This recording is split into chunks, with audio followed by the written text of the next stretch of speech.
जय भारत, जय भीम, जय संविधान। आइए संविधान नामा के एपिसोड नंबर 30 में आप सभी का स्वागत है। हम आज बात करेंगे रिटों के बारे में, जो हाई कोर्ट और सुप्रीम कोर्ट को ये अधिकार प्राप्त है रिट जारी करने का। पिछले एपिसोड में मैंने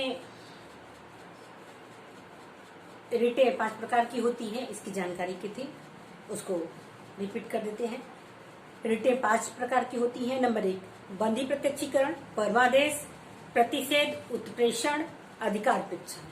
ये मूल अधिकार की रक्षा के लिए न्यायालय जो है रिट जारी कर सकती है। इसमें ख जो नियम की बात करता है, मूल अधिकार का उल्लंघन करने वाली विधियों शून्य समझने का अधिकार मानी न्यायालय को यह अधिकार है कि वह मूल अधिकारों को लागू करने वाली विधियों के उपबंध का उल्लंघन करने वाली विधियों को शून्य समझे। जो अगर विधानमंडल इस प्रकार की कोई विधि बनाती है जो मूल अधिकारों का उल्लंघन करती है, तो न्यायालय उसे शून्य समझे, इसका उसे अधिकार प्राप्त है। न्यायालय को यह भी शक्ति प्राप्त है कि उस व्यक्ति की स्व प्रेरणा से जिसके अधिकार का उल्लंघन हुआ है, राज्य में किसी प्राधिकारी के विरुद्ध ऐसे अधिकारों को लागू कराने के लिए रिटें, बंदी प्रत्यक्षीकरण जो है या जो भी युक्ति हो उसे जारी करे। संविधान के मूल अधिकारों के प्रवर्तन के लिए रिटें निकालने की शक्ति हाई कोर्ट को आर्टिकल 226 के तहत प्राप्त है और सुप्रीम कोर्ट को 32 के तहत। ये अधिकार जो है संविधान द्वारा न्यायालय को प्राप्त दिया गया है। अनुच्छेद 356 के तहत 356 मतलब 356 के तहत यह नियम का प्रावधान है। इस प्रकार प्रत्याभूत अधिकार केवल आपात की घोषणा के समय संविधान में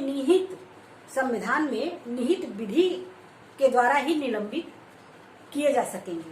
मतलब ये जो फंडामेंटल राइट है वो आपात घोषणा के समय ही निलंबित किए जा सकते हैं। वो भी संविधान में जो एक समुचित नियम बनाया गया है उसी के आधार पर, मनमाने तरीके से नहीं।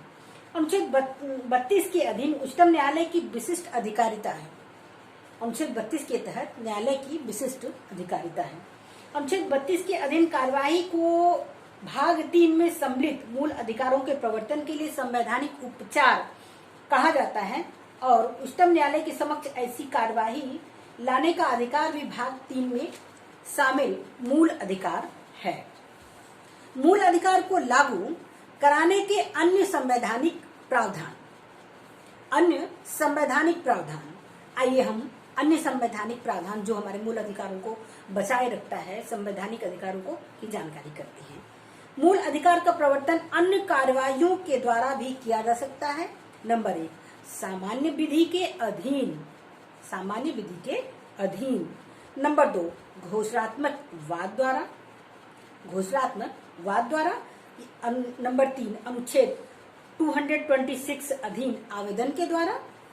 या नंबर 4, किसी व्यक्ति के विरुद्ध लाई गई विधिक कार्यवाहियों में प्रतिरक्षा के रूप में। अनुच्छेद 32 में मुख्य रूप से तो संवैधानिक उपचार प्राप्त है। इसके अलावा उपयुक्त 4 मूल अधिकार को प्रवर्तन जिसके प्रावधान के माध्यम से व्यक्ति लागू करा सकता है। अनुच्छेद 32 संविधान सभा में संवैधानिक उपचार का महत्व समझाते हुए प्रारूप समिति के अध्यक्ष डॉक्टर BR अम्बेडकर अनुच्छेद 32 के महत्व को समझाते हैं। वो कहते हैं, डॉक्टर अम्बेडकर, अनुच्छेद 32 पर यदि मुझे यह कहा जाए, डॉक्टर अम्बेडकर के एज इट इज वर्ड है, यदि मुझे कहा जाए कि मैं संविधान के किस अनुच्छेद को सर्वाधिक महत्वपूर्ण मानता हूं, ऐसा अनुच्छेद जिसके बिना संविधान व्यर्थ हो जाएगा, मैं और किसी अनुच्छेद को नहीं, इसी अनुच्छेद को इंगित करूंगा। अनुच्छेद 32 संविधान की आत्मा है, यह संविधान का हृदय है। संविधान की आत्मा है और संविधान का हृदय है। अनुच्छेद 32 के खंड 1 में और खंड 2 में सुसंगत उपबंधों की ओर ध्यान देना आवश्यक है। अनुच्छेद 32 खंड 1, अनुच्छेद 32 खंड 1 जो है समुचित, जो उचित कार्रवाई है, समुचित युक्ति सम्यक कार्रवाई की बात करता है। इस भाग द्वारा प्राप्त अधिकारों को लागू कराने के लिए समुचित कार्यवाहियों द्वारा उच्चतम न्यायालय में समावेदन या आवेदन करने का अधिकार शामिल किया गया है। अनुच्छेद 32 खंड 2, अनुच्छेद 32 खंड 2 ये रिटें जारी करने की शक्ति प्रदान करता है। इस भाग द्वारा प्राप्त अधिकारों में से किसी को लागू कराने के लिए सुप्रीम कोर्ट को ऐसे निर्देश, आदेश या रिट जिसके अंतर्गत जो 5 प्रकार की रिटें हैं, युक्ति जो उचित हो, माननीय सुप्रीम कोर्ट उसे जारी कर सकता है।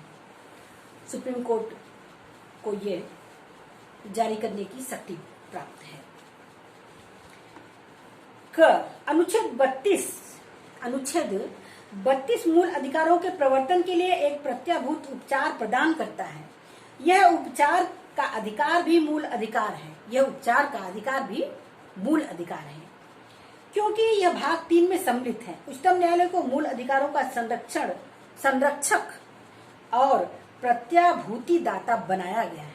बहुत बड़ी बात है ये कि उच्चतम न्यायालय को मूल अधिकारों का संरक्षक और प्रत्याभूति दाता बनाया गया है। कितनी बड़ी रिस्पॉन्सिबिलिटी हमारे संविधान निर्माताओं ने माननीय सुप्रीम कोर्ट को दी है। लेकिन इन दिनों कुछ ऐसे निर्णय आ रहे हैं जिसकी वजह से हमें बड़ी खेद है और माननीय न्यायालय जो है अपने संरक्षक की भूमिका अदा करे, ये हमारा अपील है। वह न्यायालय इन अधिकारों के उल्लंघन के विरुद्ध संरक्षण प्राप्त करने के लिए दिए गए आवेदन को ग्रहण करने से तकनीकी आधार पर इनकार नहीं कर सकता है। ऐसा करना उसे सौंपे गए उत्तरदायित्व से मेल नहीं खाएगा। ये कितनी बड़ी बात है। संरक्षक उसे कहा जाता है जैसे कि किसी बच्चे के माता पिता, और ये दर्जा कितने विश्वास से हमारे संविधान निर्माताओं ने माननीय सुप्रीम कोर्ट को सौंपी है कि जो है अगर कोई ऐसा व्यक्ति जो है, कोई ऐसा नागरिक जो मूल अधिकार को उल्लंघन होने पर, जैसे वो पत्र के माध्यम से एक समुचित रूप से नहीं पहुंचाता है, फिर भी अगर किसी तरीके से सूचना माननीय सुप्रीम कोर्ट तक पहुंचती है तो सुप्रीम कोर्ट इस बात से इनकार नहीं करेगा कि ऐसा जो है तकनीकी आधार पर कुछ गलत है।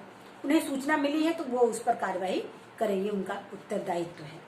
उच्चतम न्यायालय परिस्थितियों के अनुसार कोई भी समुचित आदेश कर सकता है। इंग्लैंड की परमाधिकार रिटों के तकनीकी बंधनों से न्यायालय मुक्त है। अनुच्छेद 32 का एकमात्र ध्येय, अनुच्छेद 32 का एकमात्र ध्येय क्या है?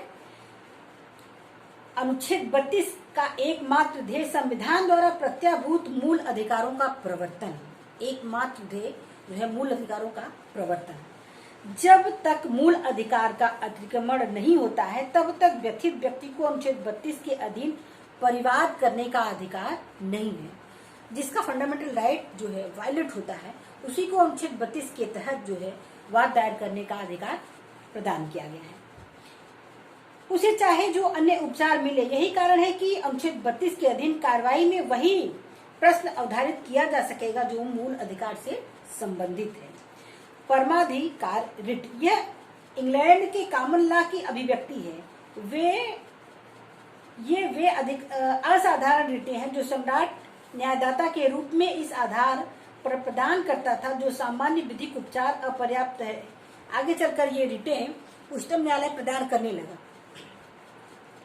क्योंकि उसके माध्यम से सम्राट न्यायिक शक्तियों का प्रयोग करता था। ये परमाधिकार रिटें तब दी जाती हैं जब सामान्य विधि में कोई उपचार उपलब्ध नहीं होता है या उपलब्ध उपचार जो है पर्याप्त नहीं होता है। और ये रिटें हैं बंदी प्रत्यक्षीकरण, परमादेश, प्रतिषेध, उत्प्रेषण और अधिकारपेक्षा। ये रिटें जो है हमारे फंडामेंटल राइट को वायलेट होने से बचाती है। आज के वीडियो में इतना ही। अगले वीडियो में हम जो है रिटों पर एक और वीडियो बनाएंगे, क्योंकि ये एक बहुत विस्तृत और बहुत महत्वपूर्ण आर्टिकल है और इसकी विस्तार से जानकारी हम सभी को होनी चाहिए, क्योंकि ये संवैधानिक उपचार का आर्टिकल है। इसी के साथ जय भीम, जय संविधान। आपको वीडियो कैसा लगा लाइक करें, कमेंट करें और इस संविधाननामा से जुड़ें, जिससे कि हम एक सामाजिक जिम्मेदारी को निभाएं, अपने अधिकार और अपने कर्तव्यों को जानें, एक जागरूक नागरिक बने। इसी के साथ जय भारत, जय भीम, जय संविधान।